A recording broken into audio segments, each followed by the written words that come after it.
Polpette di riso speziose. Volete la ricetta?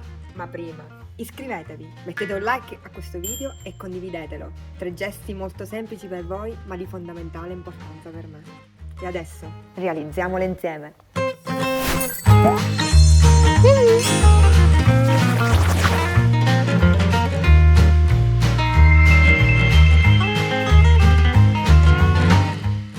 Come prima cosa versiamo i fagioli cannellini nel riso e iniziamo ad impastare, schiacciando bene gli ingredienti. Aggiungiamo le lenticchie continuando a impastare, aggiungiamo il sale, impastiamo e aggiungiamo le spezie. Io adoro cipolla, curry, curcuma, pepe nero.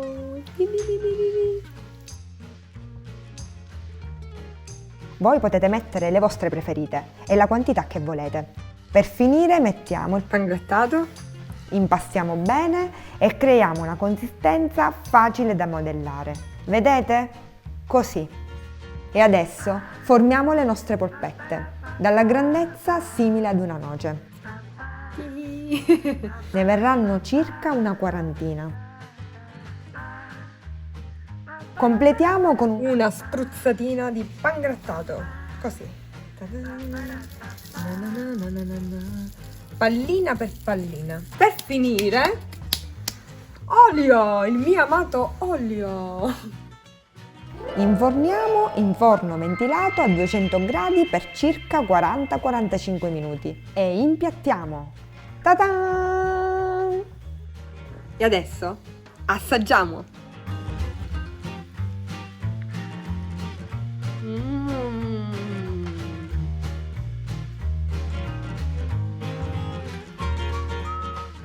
Ci vediamo al prossimo tutorial.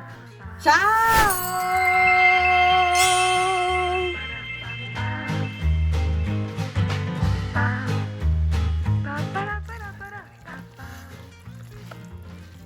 Marilu.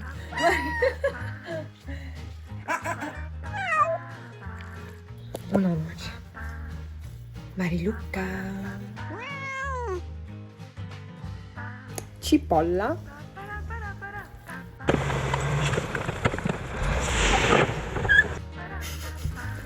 No, va bene, un bel... Poi a secondo dei gusti.